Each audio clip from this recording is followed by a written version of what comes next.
अस्सलाम वालेकुम viewers, welcome back to my channel Baloch boss. आज मैं आप लोगों के लिए एक जबरदस्त से मटन स्पैगेटी की रेसिपी लाई हूँ, तो चलो स्टार्ट करते हैं। यहाँ मेरा मटन मैरिनेटेड है। मैंने इसे 3G पेस्ट यानी जिंजर, गार्लिक और ग्रीन चिली का पेस्ट ऐड करके मिक्स कर लिया था, और इसके अलावा मैंने टिक्का मसाला और जर्दे का रंग इसमें मिला लिया था। देखिए इसका कलर कितना प्यारा लग रहा है। मैंने इसे 2 से 3 घंटे मैरिनेट करके रखा था। आप चाहें तो ओवरनाइट मैरिनेट करके भी रख सकते हैं। मैंने यहाँ पॉट में 2 टेबलस्पून घी लिया है, आप चाहें तो ऑयल भी ले सकते हैं। अब इसमें अपना मैरिनेटेड मटन ऐड करेंगे। मटन ऐड करने के बाद हम इसको अच्छी तरह से मिक्स कर लेंगे ऑयल के साथ। फिर थोड़ा सा इसे पका लेंगे, यानी थोड़ा सा भून लेंगे जब तक हम मटन को थोड़ा सा पका लेते हैं। अगर आप मेरे चैनल में न्यू हैं तो मेरे चैनल को सब्सक्राइब करें, लाइक और शेयर करें, और रेसिपी को ट्राई करके कमेंट लाजमन करें। इसको थोड़ी देर ढक के पका लेंगे। इसके बाद देखिए मैंने इसको खोल लिया। अब मैं इसको बहुत ही अच्छी तरीके से भून लूँगी, और भूनने के लिए याद रखें कि फ्लेम हमेशा हाई होता है।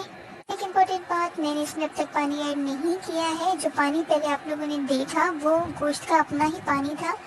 गोश्त को जब हम थोड़ी देर पकाते हैं तो वो अपना पानी छोड़ देता है, तो वो वही पानी था। अब इस पॉइंट पर मैं थोड़ा सा पानी ऐड कर रही हूँ। इसमें पानी जिससे इतना ऐड करूँगी कि अच्छी तरह से पक जाए। पानी कम ऐड करने की वजह ये है कि हमने गोश्त को बिल्कुल स्मॉल क्यूब्स में कट किया था, तो ये आसानी से पक जाएंगे।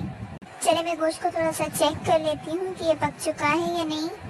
तो मैं थोड़ा सा चेक कर रही हूँ। इस तरह से ये ऑलमोस्ट पक चुका है। अब इसका पानी खुश करके थोड़ा सा भून लिया मैंने इसे, जैसे आप देख सकते हैं। अगर आपका मटन थोड़ा सा कच्चा रह जाए तो आप इसमें पानी डाल के थोड़ा और पका सकते हैं। तो मेरा मटन पक चुका है, तो मैं इसमें सॉसेस ऐड करूंगी। सबसे पहले मैंने ये लिया है चिपोटले का सॉस, ये हॉट सॉस है। अराउंड 1 टेबल स्पून मैं इसे ऐड करूंगी। इसके बाद मैंने लिया है यहाँ पर चिली सॉस, आपको नज़र आ रहा होगा ये चिली सॉस है, रेड चिली सॉस। उससे भी मैं अराउंड 1 टेबल स्पून ही ऐड करूँगी। इसके बाद जो मैं सॉस ले रही हूँ उससे मैं 2 to 3 टेबल स्पून ऐड करूँगी। चिली गार्लिक सॉस है ये नेशनल का, क्योंकि इसमें टोमेटो ऐड नहीं कर रहे तो इसीलिए मैं ये सॉस ज़्यादा ऐड करूँगी। इसके अलावा आप सोया सॉस और दीगर सॉसेस जो होते हैं, बारबेक्यू सॉस वगैरह भी ऐड कर सकते हैं अगर आपको पसंद है। मैंने यहाँ सारे सॉसेस ऐड करके अच्छी तरह से मिक्स कर लिया। Now it's ready.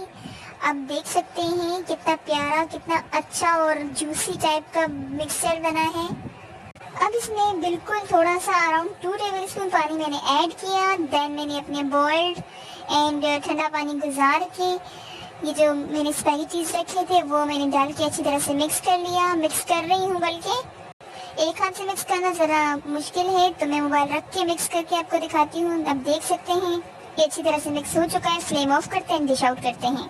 इसी तरह की मज़ेदार और इजी रेसिपीज़ के लिए मेरे चैनल को सब्सक्राइब करें, लाइक और शेयर करें, और कमेंट करके बताएं आपको मेरी रेसिपीज़ कैसी लगती है। Thank you for watching. अल्लाह हाफिज़।